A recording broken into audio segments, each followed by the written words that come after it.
Joining us now, Democratic Congressman Jason Crow of Colorado, member of the House Intelligence Committee. Congressman, how do you read Xi's comments?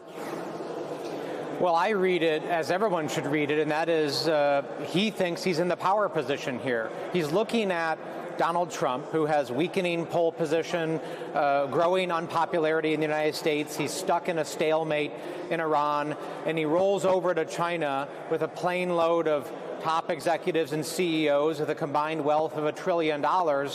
And what Xi knows is that Donald Trump is just looking for some kind of short-term win that he can tout for the American people, but actually wouldn't be a win for the American people. It would be the win for these executives and these CEOs in the plane.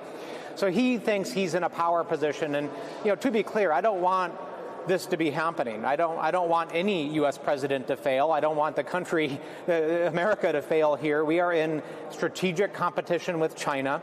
We have to win that competition, but that requires longer-term thinking, requires a strategy, and this administration clearly has no strategy.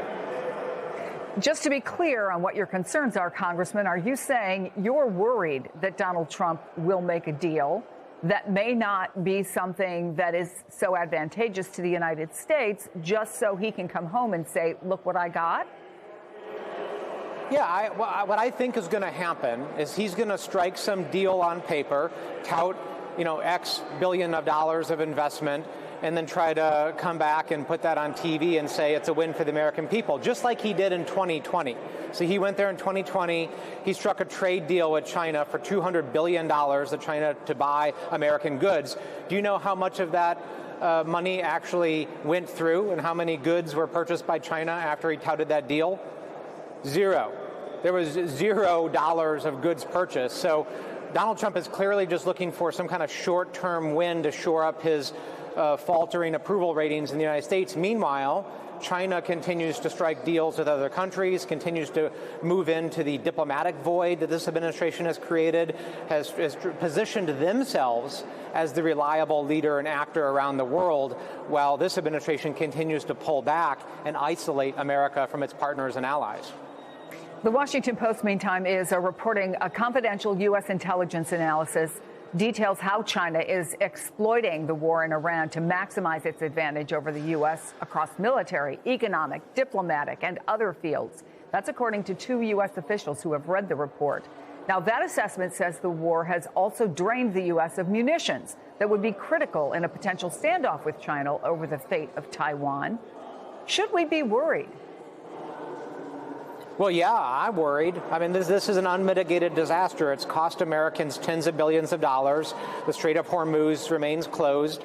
Gas prices remain historically high. Americans are paying $500 million or more per day for increased energy prices and the prices of goods.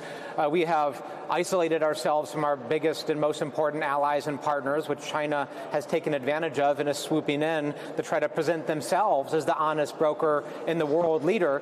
What about any of this has been a success for America? Right? This is awful. I mean, I want America to win. I want us to be strong. I want us to be a world leader. But this is not the way to do it. Two sources now tell NBC News that if the Iran ceasefire collapses, the Pentagon is considering renaming the war Operation Sledgehammer so that they can restart the 60-day clock.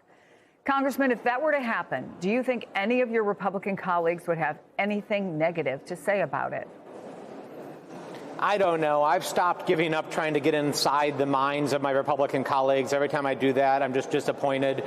All of these folks in the so-called Freedom Caucus who, for years while I've been in Congress, have been talking about budget deficits and states' rights and pulling back, endless wars in the Middle East. Where are they? I mean, they've disappeared, apparently. So it seems like it's been a farce all along. So listen, I'm going to do the right thing. It's never too late to do the right thing. I'm never going to close the door on those folks. If they want to work with me to reduce reckless spending, to reassert American leadership, to end this endless cycle of conflict, which continues to cost Americans hundreds of billions of dollars, my door is open. We need to be strong. We need to position ourselves for the next decade. And the way we do that is by reaching out and building an alliance with our partners, with our friends, building trade deals that are enduring and long-term, not just stumbling from media cycle to media cycle like this president seems to be doing and announcing trade deals that actually never come to fruition. We need more. Americans deserve more. They're suffering. They can't pay their bills. We need a drastic change in what is going on in this country, and this administration isn't going to deliver it.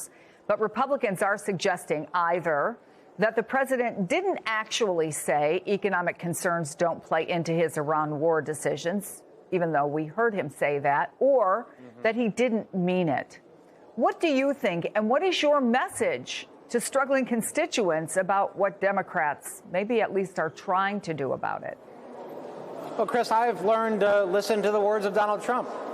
I mean, the only thing I'll give this guy credit for is he does just say the quiet part out loud and says what he thinks. And he's repeatedly said he doesn't care about the concerns of everyday Americans, doesn't care about their financial plight. He said that actually many, many times. So I believe him. His actions